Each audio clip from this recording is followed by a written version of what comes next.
Se está desconsiderado, ele pode embargar a execução porque ele é parte. Se não desconsiderou, ele pode vir como terceiro, defendendo o bem como um bem próprio. Okay, eu acho que é isso. Doutor Henrique tem uma pergunta aqui também. Eu poderia fazer uma pergunta para a Suzy? Pode. Não, na verdade, eu estou em dúvida em relação a isso. Não, Henrique, estou brincando. O novo código, eu até coloquei na minha exposição, mas eu não tomei partido. Então, eu queria te ouvir. O novo código, ele fala da desconsideração em qualquer fase. Uhum. Mas ele fala para que o terceiro passe a intervir para que a coisa julgada lhe atinja. Sim. Que é um grande debate da desconsideração na fase de execução. A questão é, ele prevê ali na fase de conhecimento o tal do agravo de instrumento que nós não temos aqui. Então, eu ia lhe perguntar o seguinte, será que se aplicará essa desconsideração na fase de conhecimento da ação trabalhista, da reclamação trabalhista, mesmo não tendo sujeição a Mas esse nós já agravo? fazemos. É. Nós já fazemos. A gente já faz. Esses exemplos que eu dei aqui, eles ocorreram. Mas ele prevê agravo no novo código. Mas aqui... Então, a questão é de prever agravo. Não. Então, já vai ter uma interpretação restritiva. O problema é que, quanto mais a gente falar em desconsideração, não, você integra a pessoa lá na lide, modena todo mundo solidariamente, está desconsiderando. Já está na lei para desconsiderar quando é o grupo, e quando é o sócio também, se for um laranja, eu já estou desconsiderando sem dizer que eu estou desconsiderando. Então, para mim, a técnica é desconsiderar sem dizer que está desconsiderando. Sem criar um incidente. Não utilizar o dispositivo do novo código para não provocar uma ideia de incompatibilidade por causa do agravo. Exatamente, porque não é necessário mesmo. Não é necessário.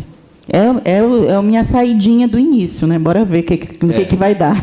Tem que caber, né? Porque se não for possível, você prejudica um sistema que já está funcionando, né? Pois é.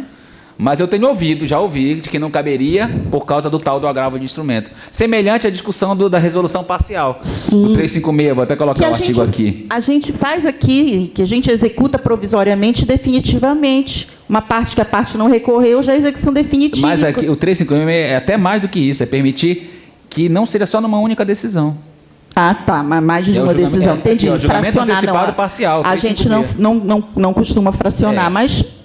Eu não vejo problema do 356 de aplicar. A grande questão é o tal do agravo Só de que instrumento. aqui eu não vejo utilidade. Na Justiça do Trabalho, eu não vejo utilidade em decidir por pedaços. Porque isso vem de utilidade no cível, que às vezes passa 5 anos debatendo uma questão. Para nós, isso não tem muita utilidade de eu decidir uma parte. É porque é muito mais rápido. Agora, que nós, ao decidirmos, se não houver recurso de uma parte, a execução é definitiva, em relação àquela parte, a provisória de ofício já pode ser aberta. Ok. Sim, doutor Henrique. Tem uma pergunta aqui. A aplicação do novo CPC ao processo do trabalho segue pressuposto de compatibilidade principiológica ou o artigo 15 do novo Código superou essa exigência? Eu não tenho dúvida que é exatamente o que nós estamos apontando, que essa compatibilidade tem que existir e o 769 vai funcionar como essa cláusula de barreira. Então, nós vamos precisar, inclusive, debater neste ano e no próximo sobre esta cláusula de barreira, levando em conta os princípios que norteiam o processo do trabalho, que muitos não são princípios que norteiam o processo civil. Lá, a regra geral é que nós estamos de direito de iguais. Nós não temos essa conotação no processo do trabalho, como foi muito bem colocado. Então, é exatamente aí que vai funcionar a nossa restrição à implementação de técnicas de contraditório prévio, de oitiva absoluta, de decisão surpresa, de amarrar o poder decisório do juiz, de poder até mesmo de execução do juiz. Eu não cheguei a falar disso, mas o próprio poder de execução do juiz lá no processo civil comum, se houver questão nova, ele vai estar restrito. E no consumidor isso vai ser também vai ser muito prejudicial. Muito prejudicial. Mais preocupante. Que a gente ainda tem a nossa proteção, né? Mas a grande questão, doutor Henrique e doutora Suzy, é que a CLT não pode ser subsidiária ao processo civil. Não, é por isso que eu acho. Tem que ser subsidiária ao processo de trabalho. Para mim não usar praticamente nada, quanto menos possibilidade de dizerem que outras coisas que nós não queremos vão se aplicar. Agora, tentar ir muito pontualmente, nem pensar numa reforma da CLT nesse momento, porque aí vai ser o caos. No Congresso, do jeito que está, conservador, vai passar um monstro. aqui ou ali ir mudando, agregando coisas que nós não tenhamos e que sejam importantes e trazendo para cá, mas com muito cuidado, muito cuidado. Até isso é perigoso do jeito que estão as coisas nesse momento no país. Verificar o que é compatível, de fato, do novo processo civil à CLT, ao processo de trabalho. Essa é a grande questão, na minha visão. Se sucumbirmos a essas novas regras aí, o processo de trabalho deixa de existir. E nós vamos nos transformar numa justiça comum mais tartaruga do que já é. Então, essa é a opção reflexiva que nós todos, juízes de trabalho, temos que fazer. Tem mais uma pergunta aqui, doutor Henrique. Inclusive, eu queria falar para vocês, já existem, eu conheço 2 obras comentando os impactos do processo civil no processo do trabalho. As 2 são da editora Juspodium. Quem tiver oportunidade, tiver interesse, pode entrar no site da Juspodium. Um é do juiz Volney, e a outra é uma coletânea de vários textos sobre... Brandão, na LTR, Cláudio Brandão e o Manuel Antônio, se eu não me engano. Manuel Antônio. E o próprio Marcelo, procurador do trabalho, nosso aqui, ele tem uma que já fala ainda na época do projeto, né? Eu não sei se ele já atualizou. Acho que ainda não. Precisa. Marcelo Freire, Marcelão, né? Que chama. Então, são obras que podem ser uma luz, assim, um caminho a gente começar a refletir sobre essa compatibilidade e esse sistema que 2 artigos se comunicam, o 15 e os 15 do novo código e o 769 aqui da nossa CLT. Aqui mais uma pergunta. Seria possível executar a reclamada, indicada como responsável subsidiária, em sede de tutela antecipada para satisfazer verbas rescisórias incontroversas, julgamento antecipado parcial? Então, vamos admitir que o sistema permita o julgamento antecipado parcial. O julgamento antecipado parcial, que é esse artigo aqui do 356, eu não tenho dúvida eu vou defender isso, é cabível ao processo do trabalho, sim, porque já está havendo uma restrição argumentativa pela literalidade do parágrafo 5º, de que agravo de instrumento é o recurso e que aqui não teria o agravo de instrumento, a mesma literalidade que vai funcionar no amicus curiae já. Também no amicus curiae, porque lá também tem o agravo, mas da desconsideração. Não é por causa da não existência de agravo durante o curso das decisões de primeiro grau, durante a fase de conhecimento, é que vai restringir um instrumento como esse.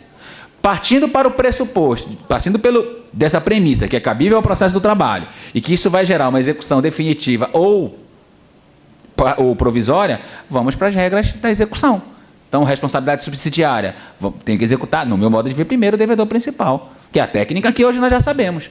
A gente não pode dar um per saltum aqui, porque esse per saltum não existirá em qualquer execução que seja subsidiária. O próprio freio não é da tutela antecipada parcial, o freio é da execução direta contra o subsidiário. Agora, o que você pode fomentar uma técnica de exaurimento logo do patrimônio, se é possível, do devedor principal para buscar a execução provisória ou a execução definitiva contra o subsidiário, em que pese ainda não haver uma sentença de outros capítulos. Eu me fiz compreender? Ou seja, é possível sim, mas aí você vai para as regras da execução contra o devedor subsidiário. Ok? Se ele não indicar bens da principal, é a única hipótese, mas você tem que começar geral, pela principal, é a regra geral mesmo. Geral. Exatamente. Mais alguma pergunta aí, colegas, por escrito? Não? Nem verbal? Então, considerações finais do doutor Henrique, considerações finais da doutora Suzy. 2 minutos para cada um. Eu vou usar apenas 30 segundos para agradecer a todos os que estão aqui presentes, agradecer à escola e ao TRT pelo honroso convite. Espero que eu tenha alcançado as expectativas de todos vocês. E o que eu passei são preocupações que eu também tenho, porque especialmente o nosso regional é elogiado no Brasil inteiro em relação à efetividade, à duração razoável e à busca por soluções efetivas em relação aos direitos que são os objetos das nossas ações trabalhistas.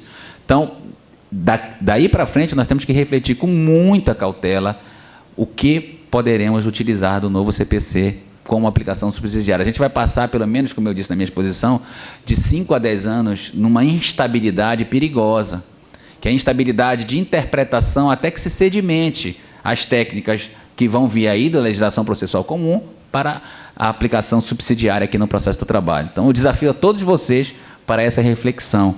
E eu recebi até, eu acho que foi pelo WhatsApp, um convite de que haverá também um fórum permanente de processo do trabalho. Semelhante ao FPPC, que é o de processo comum, procurem na internet, porque vale a pena participar. Hoje em dia, com o FPPC, que a gente está chamando como intimidade, está redimensionando o papel dos congressos jurídicos, porque não tem argumento de autoridade, todos participam com poder de veto, ou de objeção desses denunciados, e eu fiquei muito feliz de receber que está sendo organizado também um fórum para a análise específica somente dos aspectos do direito do trabalho e com o novo CPC. Vale muito a pena e todos nós estamos desafiados a refletir, porque o direito e a história estão passando na nossa frente.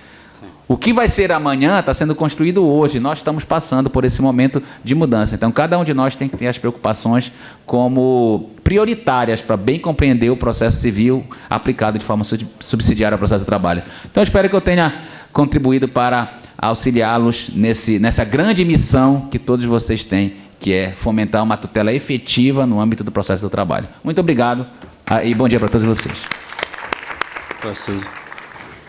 Bom, eu quero agradecer à escola por ter me dado essa oportunidade de falar sobre um tema que me deixa muito à vontade, porque é um tema de empresarial que eu pouco falo, mas que eu acho que pode nos ajudar a solucionar algumas questões que são colocadas aqui de uma forma bem mais fácil.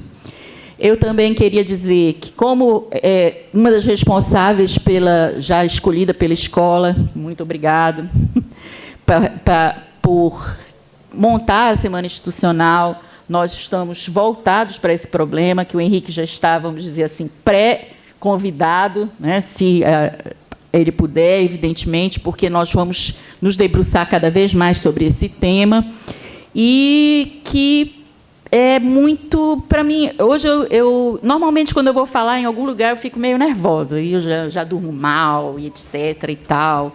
Mas hoje eu sabia que eu ia estar entre amigos. E aí a coisa fluiu, eu estou me sentindo bem, não estou nervosa, já é um ganho para mim, vou comer menos, não vou engordar muito, porque eu estou discutindo com amigos, em todos tanto aqui quanto aqui, isso para mim é muito legal. Então, eu agradeço muito a oportunidade de ter conversado com vocês hoje. Obrigada, Célio. Obrigada, escola. Então, os doutores, se quiserem se retirar, se quiserem permanecer, também não tem problema. Muito obrigado, doutora Souza, doutor Henrique. A escola agradece a importante colaboração. São temas assim novos que ainda vão suscitar muitas dúvidas, muitas polêmicas e reflexões também. O importante é a gente estar sempre com o espírito aberto para compreender que as inovações têm que ser entendidas com esse aspecto de transformação, de desafios. A gente não pode manter corações e mentes fechados para o conhecimento, mas a gente tem que ter sempre numa perspectiva de um processo trabalhista sempre mais rápido, mais eficaz. Essa é uma grande meta e objetivo do processo de trabalho. Bom, agora tem 2 avisinhos aqui. O nosso palestrante seguinte ainda não chegou. Logo após esses avisos aqui, a gente faz um intervalo. E tão logo ele chega, a gente retorna para a palestra final dele, tá bom?